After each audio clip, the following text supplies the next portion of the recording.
Boy, this tracky is cold. Trust me, listen, I got the new Chelsea training gear. It's looking absolutely mad. Gonna be seeing me rocking this everywhere. Back again, man knows football outside on the roads. Trust me, man, are gonna be busting this like uniform. I'm getting I'm trying to get all the training gear. This here just looks mad still.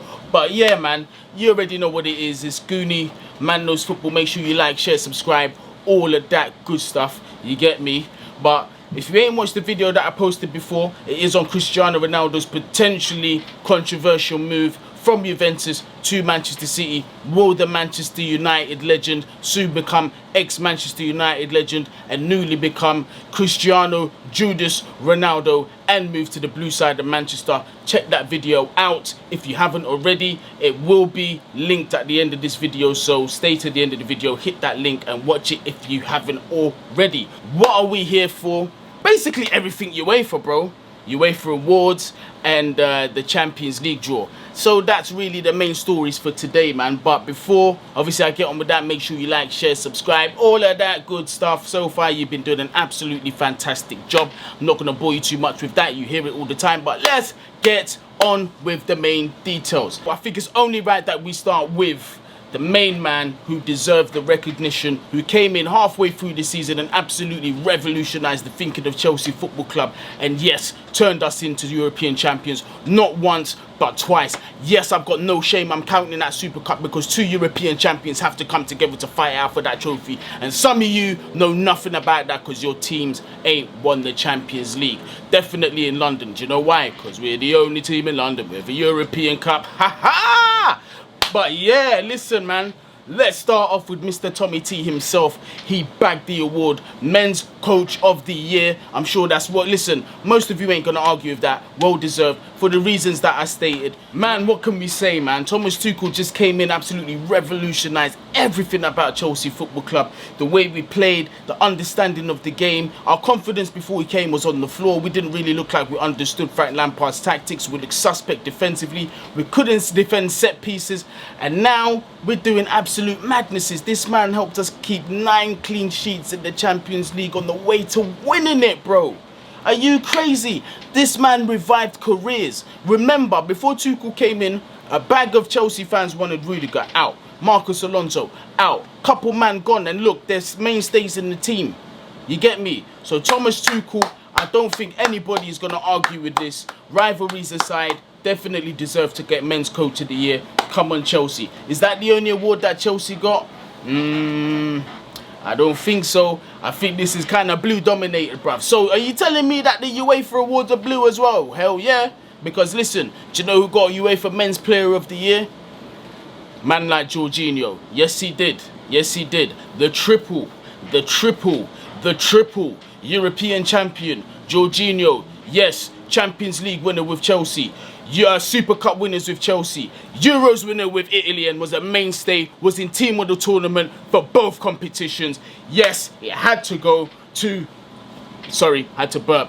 Yep, it had to go to Jorginho. 100% deserved. Mainstay in the Chelsea team, was absolutely key to what we did to win that Champions League. Just maestroed that midfield and was just that calming presence as always. The most composed man on the field. It's always between him and, although N'Golo Kante looks like he's doing things 100 miles an hour sometimes, you already know Kante's just in his own world doing his thing. But as for Mr. Calm, Cool, Collected, sometimes, I mean, he used to be a bit too calm, cool, collected and get caught off, but Jorginho, man, what a season he's had. I cannot complain at that.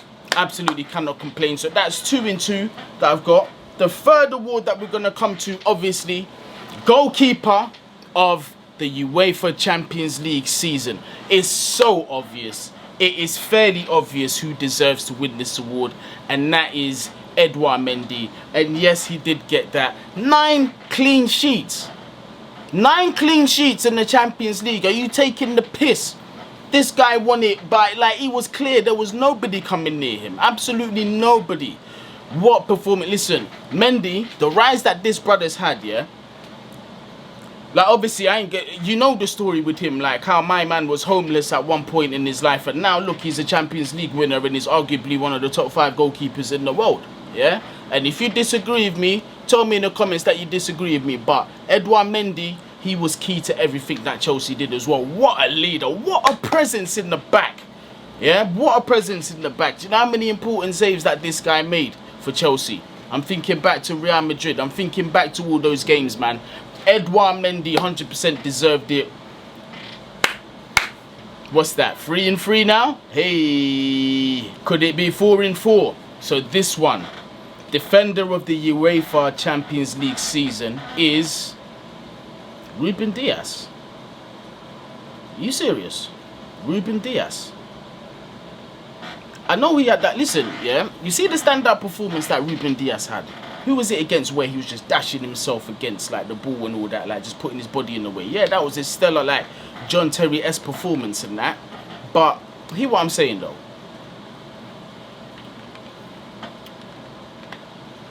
Antonio Rudiger was clear.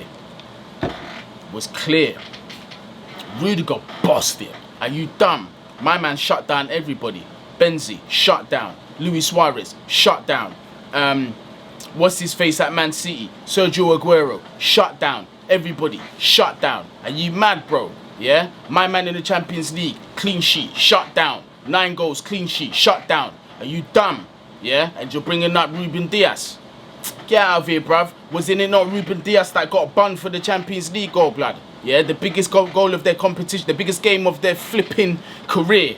Yeah, the club's ever biggest game, and Ruben Dias let flipping Kai Havertz get past him and score the winner.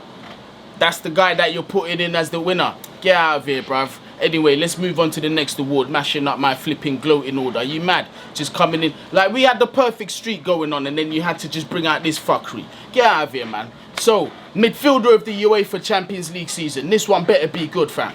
N'Golo Kante. Hey, come on, man. Come on, bro. N'Golo Kante. Listen, that's it. N'Golo Kante, that's it. That's just it. There's nothing really else to say, bruv. Come on, how many man of the matches did this brother get? He got the most in the tournament.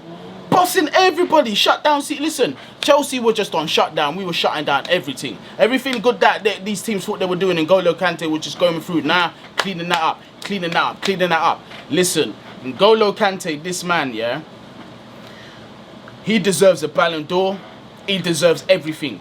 He deserves absolutely everything. For me, he should be the Ballon d'Or winner this year. Yeah, a lot of people are going to say, well, Jorginho, he won the Euros as well. Fair enough. I can understand if you're going to go for him. But me personally, I feel that, like, that Ballon d'Or conversation has been a little more overdue for N'Golo Kante. And he deserves definitely to win it this year. So N'Golo definitely deserves to win midfielder of the UEFA Champions League season. So that's what? How many is that now? Let me just get it right, blood. So what we got? Men's Player of the Year, Coach of the Year, Goalkeeper, general on the Defenders of the Year, and Midfielder of the Year. So we got 4 out of 5.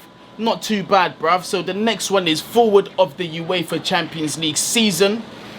Hey, listen, you can't really hate too tough, you know. Erling Haaland, he done his thing this season. My man bagged goals. He was the top goal scorer of the whole competition. Although we didn't even make it to the final, but he done his thing, man. Like, variety of goals, just some absolutely breathtaking moments from Erling Haaland. So, definitely, can't be... You see what I'm saying? Like, it don't matter. If it's from a different team, but the man deserves to win it, I'm not going to hate on that. Fully not going to hate on that. Haaland, for me, definitely was the man. So, big up Erling Haaland. And then obviously I weren't really looking to include this, but yeah, let's throw in the UEFA League Player of the Season. And that happens to be Chelsea's Romelu Lukaku. Obviously he was playing at Inter Milan at the time, but congratulations to him. Another spell of dominance. We won everything pretty much but 2, if you want to be petty free with the Europa League one. But yeah, the Chelsea awards were blue. So get used to it, man. It's going to be just an era of dominance from Chelsea. You've just got to learn to live with it. And if you're a Chelsea fan, learn to love it. Stop complaining and hating each other and just enjoy the good times, man. Honestly, because there's more good times on the way. So let me know what you think in the comments about the wins, and if you're not really agreeing with any of the winners here, the Defender of the Year.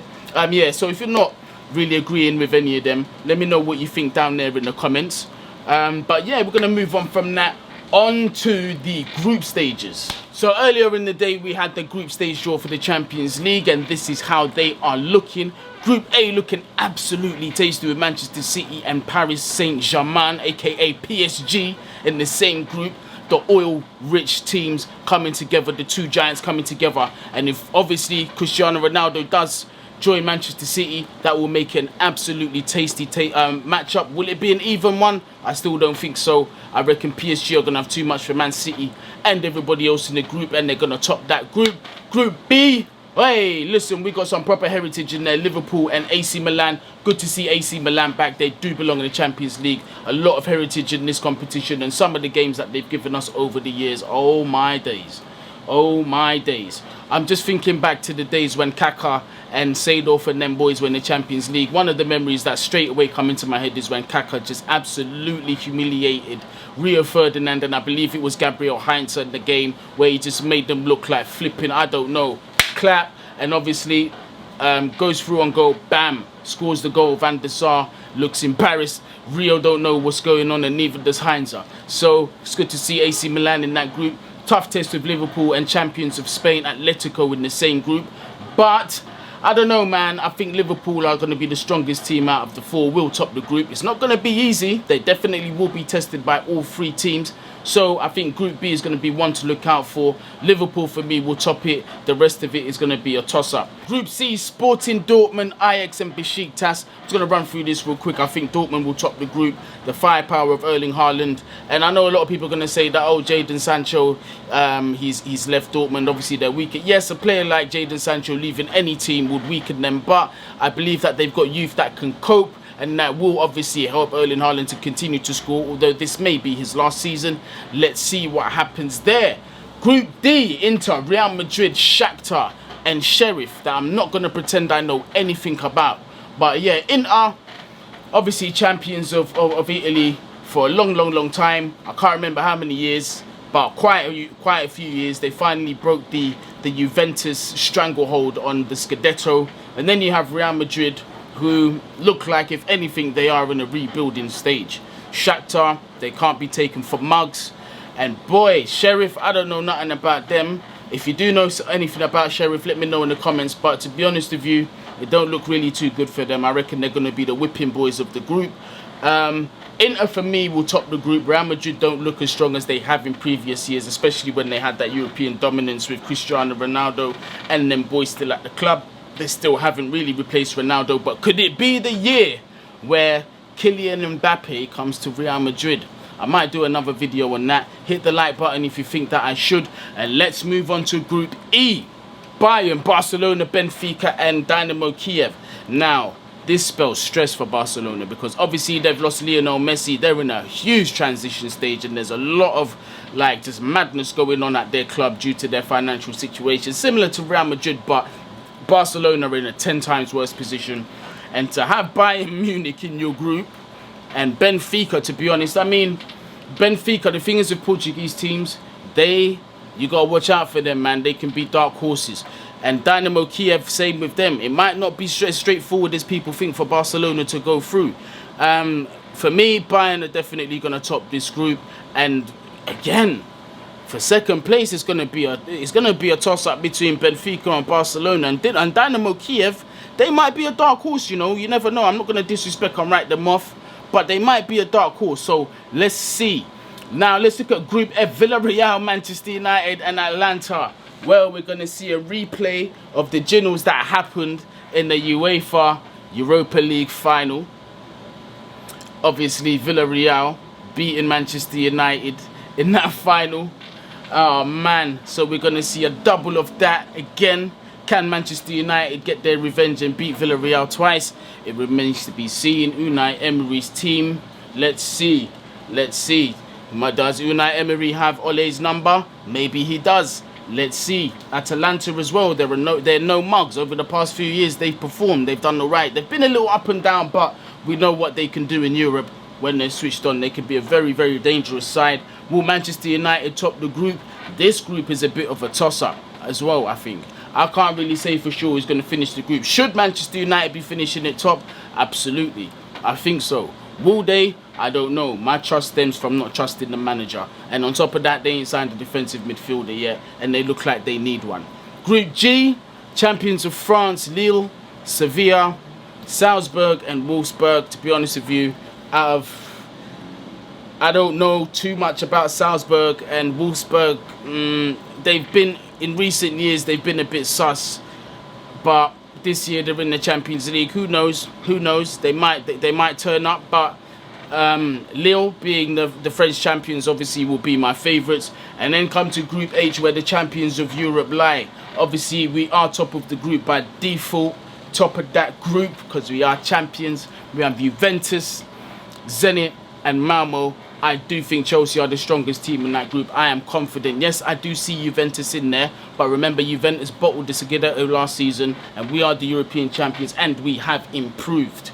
We have improved. So I do see Chelsea top in that group, and Juventus finishing second. Zenit, also being the domestic champions of Russia, might prove to be a test for Juventus and Chelsea. Malmo, I believe they are Swedish champions. If I'm wrong, please let me know in the comments. But it's no disrespect to the other two teams. It's just like I always say, I have faith in my manager, Thomas Tuchel, all day to be winning against absolutely anybody.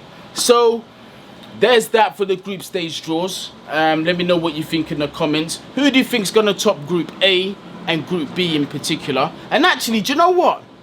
Who do you think will finish second in Group E and top of Group F? I'd like to know what you lot will think. And if you think Chelsea won't finish top of Group H, also let me know, man. Make sure that you tell me why.